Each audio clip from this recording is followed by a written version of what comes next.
Yeah, so my name is Wang, and I'm a PhD student at CU in the Department of Geography, and I am a social scientist by training. So I have conducted a lot of oral histories.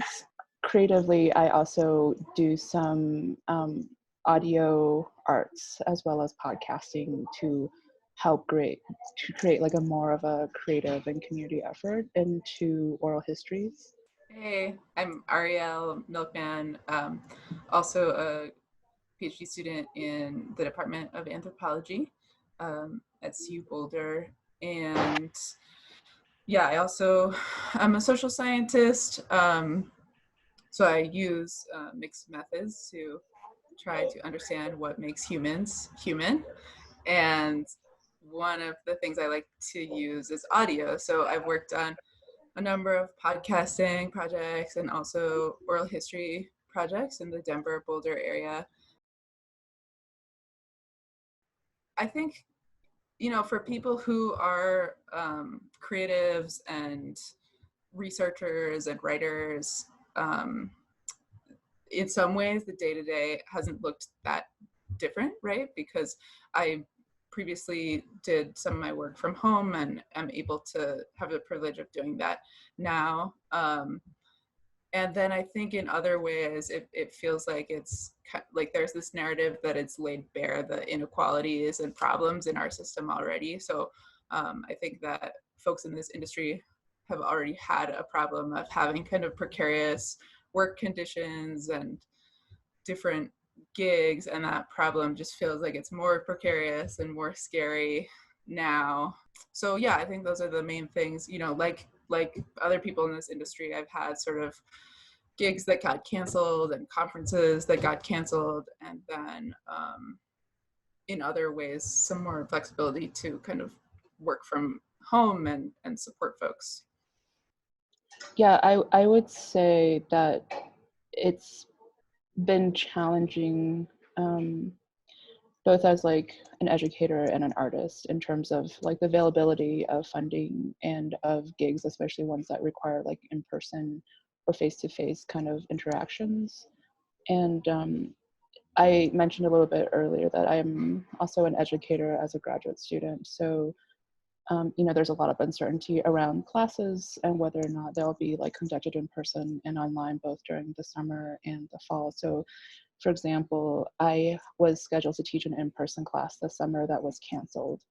And recently, my department has been able to, put me into an online course alternative, which has helped in terms of just sort of like being able to supplement my income. But it's been really challenging because I learned about that course like very very recently, and that wasn't something that I was scheduled to teach.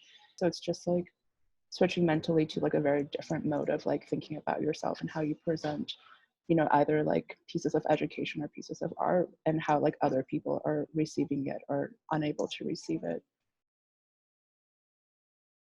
Yeah, the project is called Homeward Bound, and it is about housing in COVID-19. So I think the theme of the project is to record some oral histories with people living in Boulder, about how COVID-19, what their housing experience has been like with COVID-19. And I think that's because we started to see that this was affecting people really differently based on what their situation was, right? So there are some people who are living alone who are feeling really isolated. Um, there are people who are navigating how to date with this going on. There are people who are living in co-ops and having to kind of think collectively. And then I think across the country, we've also seen more of a movement about housing organizing, because the United States and Colorado in particularly were already in a housing crisis before COVID happened, and now we have all these issues with unemployment. And so it's actually a really interesting time for like anti-eviction campaigns and people organizing for mortgage and rent moratoriums. So yeah, that's the idea, to kind of like bring people together and make people feel less alone through audio, and to capture this historic time in Boulder. We're really hoping to kind of get a diversity of oral histories in our project. And we've been trying to just kind of like think through the ways in which we can solicit folks that we can talk to who are very not traditional, who might not be able to be online or like see calls for this project. So we're kind of actually proactively reaching out into our communities. I've been really impressed that the city has been really incredibly responsive in terms of like allocating the funding and being able to put out grants for something like very quickly after shelter in place happened, and sort of enable these projects to already get off the ground.